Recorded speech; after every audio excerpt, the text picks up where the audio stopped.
We are here to hear about the updates, some updates regarding the email services in DepEd kasi may mga changes na nangyari at saka biglaan na nangyari.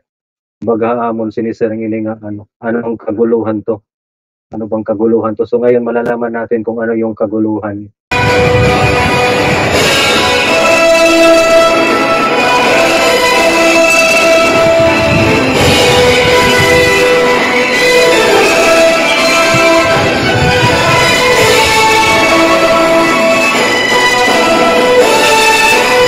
Welcome to the Learning and Development Channel, where you can learn, lead, and make a difference. Like and subscribe to the L&D channel on YouTube using the link youtube.com/@learn-to-lead channel. For more information, visit our NAAP Region 8 official Facebook page at facebook.com/NAAPRO8.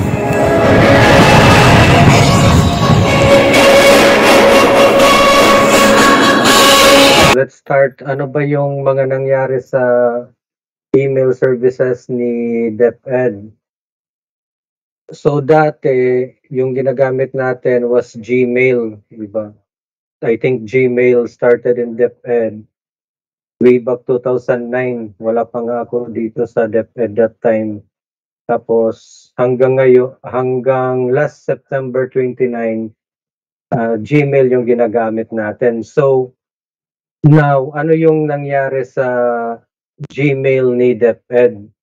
For now, yung Gmail natin cannot receive incoming emails.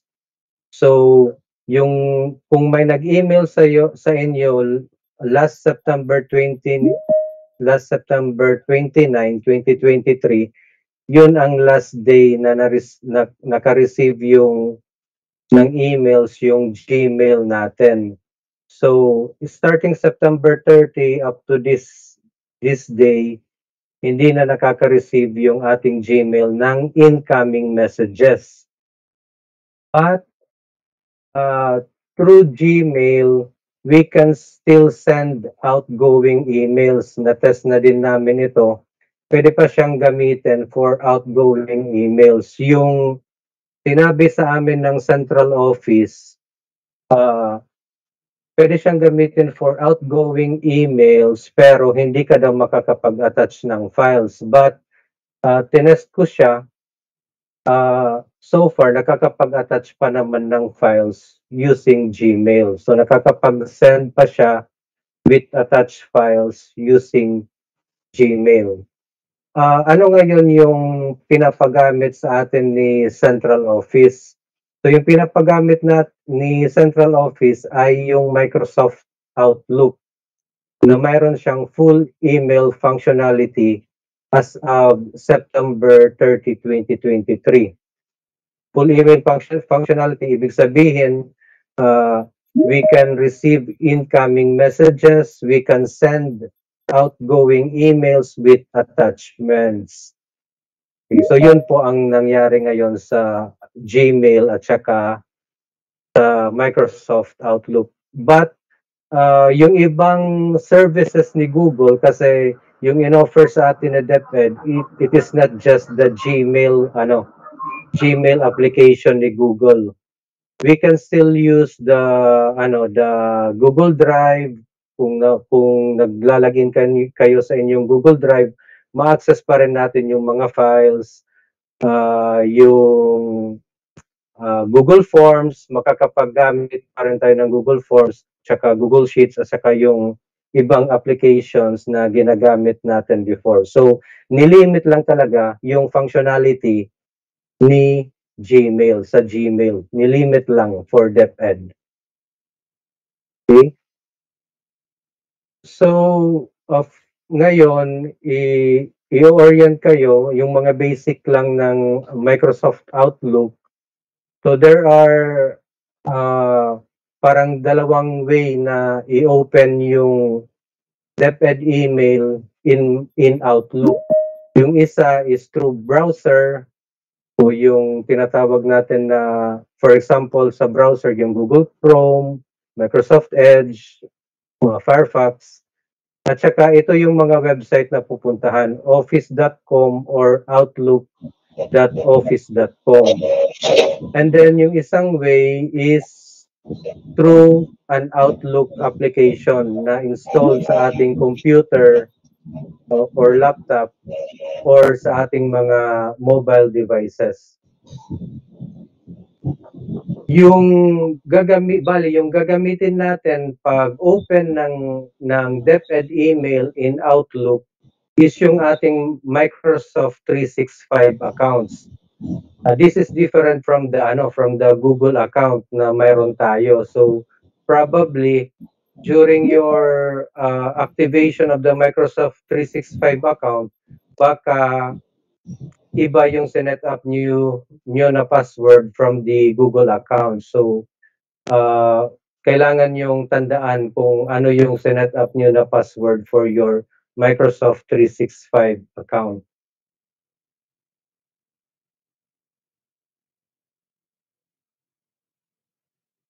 So, in case nakalimutan nyo yung password ng inyong Microsoft 365, if you try to log in your account, pumunta kayo sa website na ito, office.com or outlook.office.com, if you try to input your username, usually it's the first name, period, last name at deped.gov.ph, and then you input your password. Kung hindi nyo na maalala yung password, pwede nyo itong i-click na cannot access your account and you will be redirected to a page na meron siyang parang self-reset na process. So I am suggesting na before you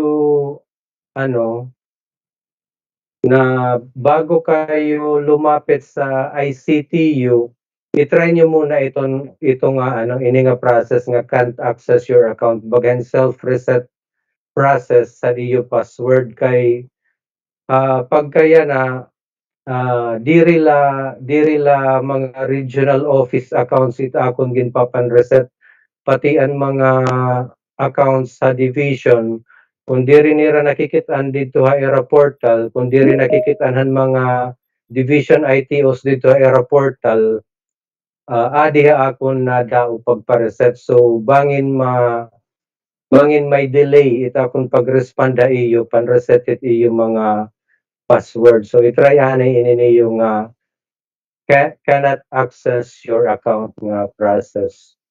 So niyan magpapadayon ako may dako pa igahatag niyan ang mga accounts. But for now, i-turn over ko anay kan Miko parahan basic orientation on Outlook.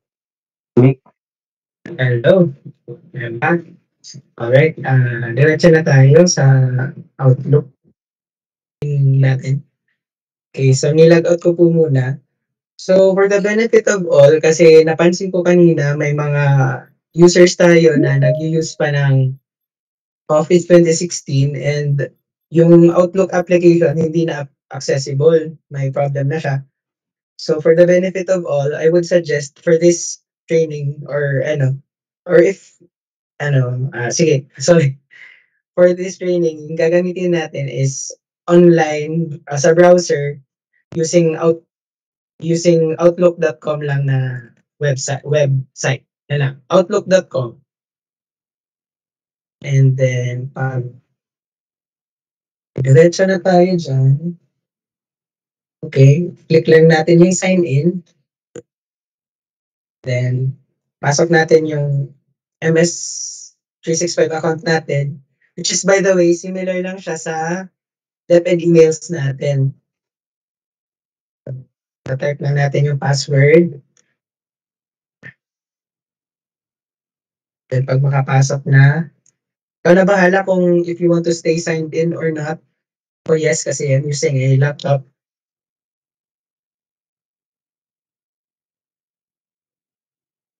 Then, ito po yung UI ng user interface ng MS Outlook. So, parang normal email application lang din naman siya. Although yung pagkakaiba ko na napansin agad is meron siyang reading pane sa right corner. Kung napapansin mo yung saan ba yung right ko sa camera? Right. Basta sa right corner, may reading pane tayo. So example, babasahin ko yung email natin from Ma'am Mayan. So yung subject niya is, Miko, di rin man open na rin yung ginatag na ba pa-outlook. So yun, sa right corner po, unlike sa Google, sa Gmail natin, we have to click first the email itself and then papasok tayo dun agad. Yung advantage naman dito sa may reading pane is kahit open pa rin yung list of emails natin, sa right side naman, pwede na nating basahin yung email. Although meron naman siyang option to hide that reading pane if you don't want na may nakabalanta dyan na reading pane. Pwede din naman. May settings lang dito. Di ko lang sure, parang nandito ata sa layout. And then, ito. Hide, hindi, sorry. Dito, hide reading pane. And dyan, it's up to you na lang. Pero, for the sake of immersing ourselves sa Outlook na features, mas maganda din naman na may reading pane kasi mabilis mo mabasa. So, pinaka-basic lang yung inassign sa akin ni Sir Jim kasi yun lang talaga yung dapat matutunan natin. So, sa paggawa lang ng email, on the upper left corner, let's just click on the new mail button. Upper left? Yes, upper left po. And then ito, same lang din naman. Sorry. Same lang din naman. We have our two, which is our recipients, our CC or carbon copy. And then we also have black carbon copy, carbon basta BCC to para naman sa ano. So mag-example tayo sa send natin kay Sir Jim.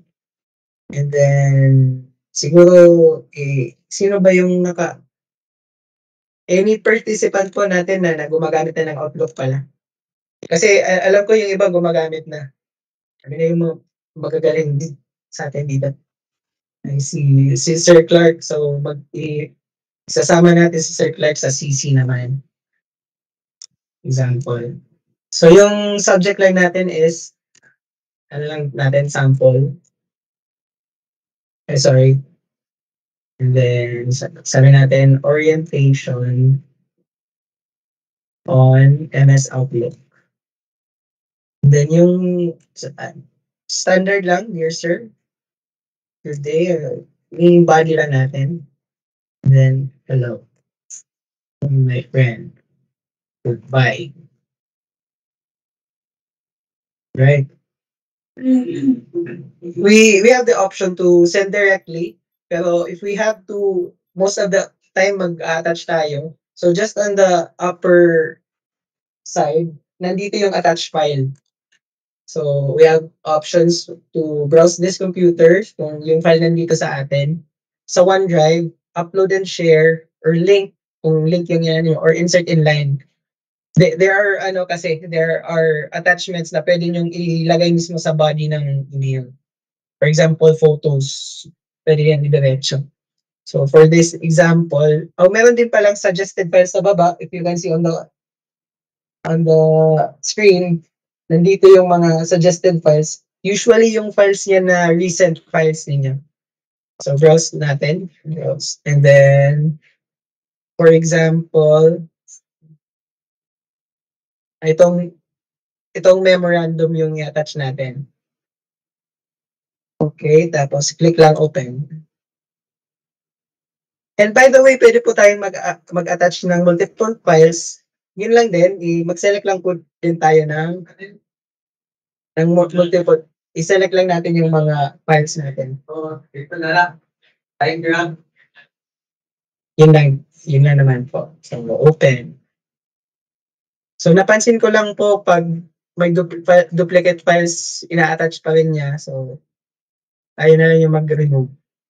At nandito lang yung options you can preview For example, ito, preview the file mismo. And then you can upload to OneDrive, you can download, or you can remove.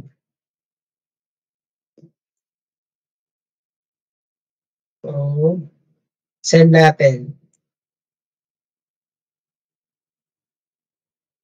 So, pag na-send na yung file natin, makikita natin sa left side naman natin, favorites, nandito yung inbox, sent items, and drafts. So, sa sent items, tingnan natin kung na-send ba talaga siya. So, na-send naman siya, but we want to ask for a confirmation from Sir Jim and Sir Clark kung na-receive nila. Sir Jim, Sir Clark, na-receive po ninyo yung file natin. Okay, na-receive daw ni Sir Jim. How about Sir Clark po?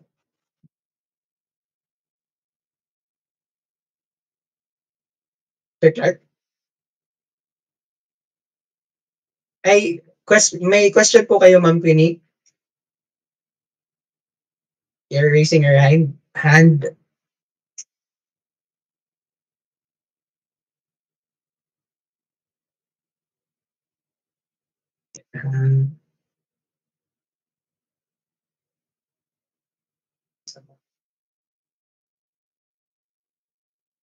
Okay.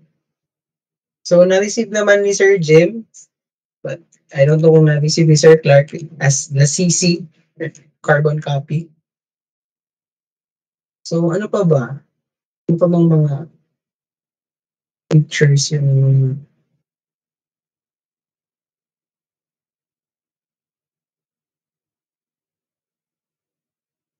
So, we also have other features like forward. For example, naman sa inbox, kung may na-receive tayong email and then i-forward natin sa ibang tao, same lang din naman sa Gmail. So we have forward. Ito yung ganitong button na forward.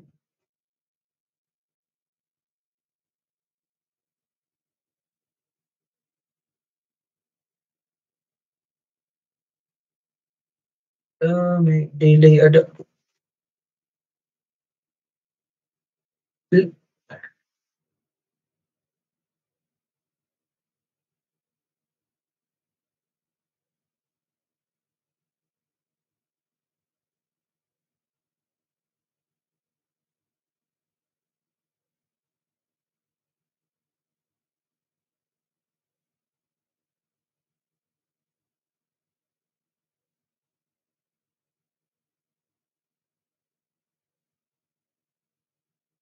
So for the emails po, pwede tayong mag-forward, mag-reply.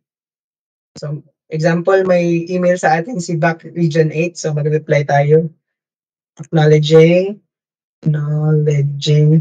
receipt of this email. So send lang natin.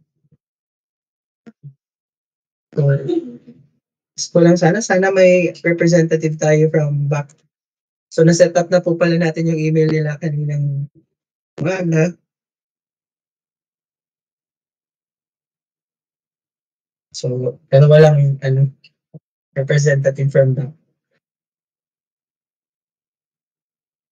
So we can also reply all if the email was sent with multiple recipients then. And then, thank you for your confirmation. Thank you. Right? And then, pwede din tayo mag-reply all.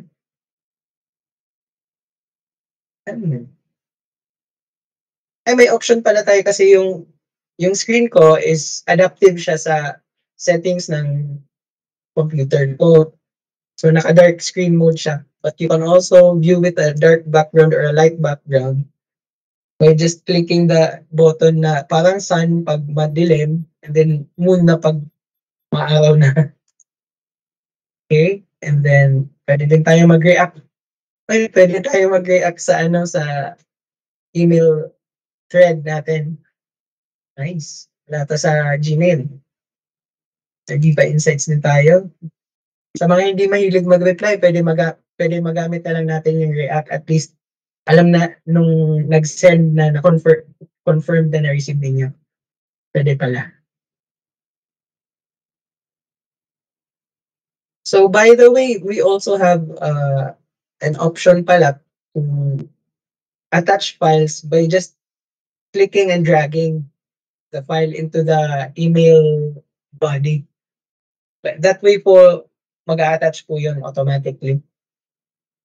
Hindi na kailangan mag-click ng button na ito and then browse this computer and then hahanapin mo pa yung file. If you have the file already opened or located in your file explorer in your desktop computer or laptop computer, pwede nyo lang pong i-click and drag to the body and then it will already attach it.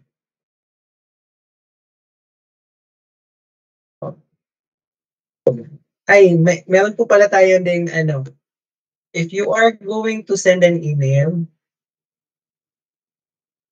and then there is a sense of urgency or importance in that email, pwede po pala tayong maglagay ng parang label ata to or parang notice siya na high importance. So set this item as high priority. I think parang may din to may alarm to sa recipient na i-open agad yung file or there must be action agad. And sa tabi naman niya is may low importance. So just to tell the other person that hindi naman to dinadalian masyado. So we could also attach our signatures. Kung may na-send na tayo, yung signatures usually yung nasa baba, yung galing sa Gmail natin, pwede tayong mag-set din dito. So new signature lang dyan. Tapos example, we could Estuero, CP2, ORD-ICT unit, DepEd Regional Office 8, Pandaho, Palu Lake. So, pwede nating i-format. Kita sa screen. Pwede nating i-format dyan. Pwede nating i-bold, i-italic. Pero kahit palitan din yung font ata. Pwede. You can also attach photos para naman kung yung iba gumagamit kasi ng logos. Kita mo. So, pwede din tayo maglagay ng link. So, for this time, ganun lang. Save lang natin. And then, signature. Oh, wala.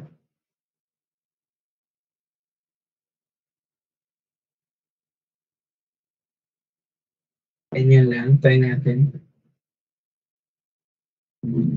Ay, kailangan palang lagyan ng pangalan ng signature before ma-save. So, lagyan lang natin. So, nilagay na yung signature sa baba. So far for the basic orientation sa user interface ng Microsoft Outlook, yun lang naman. Back to you, sir.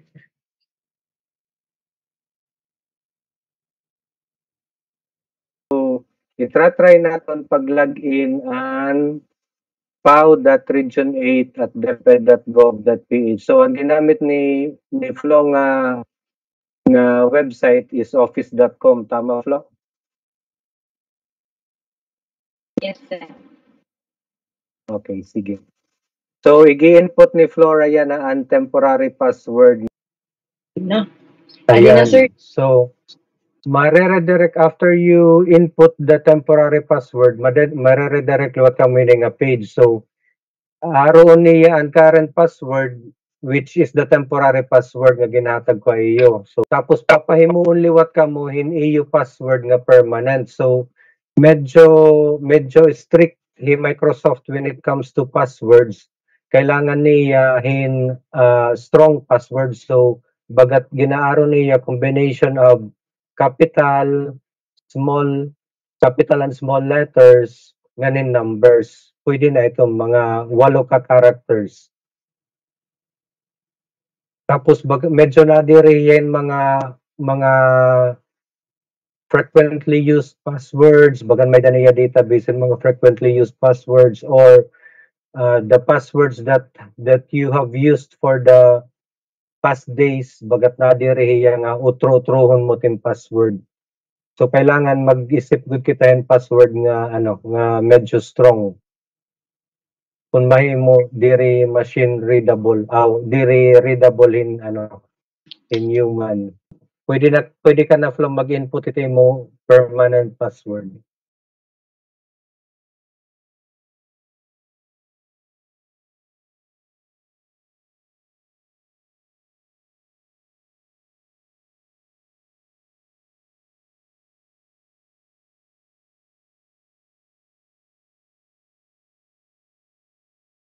Nakalagin na Flora. Amo na iton imo Outlook nga interface dida. So asya ti bubuhaton pag bagahin first login han iyo office email. Thank you Flo. Mula pa naton orientation kung may da ka mo question. Pag-raise na po hand. Sir Michael, sige po. Oo sir, gadto kuan Division ITO pero asya gyud ta kisasuggest before kumadto Division ITO, i-try anay na pag self-reset kanira mga accounts kay damoy na yan ang nagdududrungan. Like and subscribe to the L&D channel on YouTube using the link youtube.com/@learn2lead channel. For more information, visit our NAIAP Region 8 official Facebook page at facebook.com/NAIAPR08.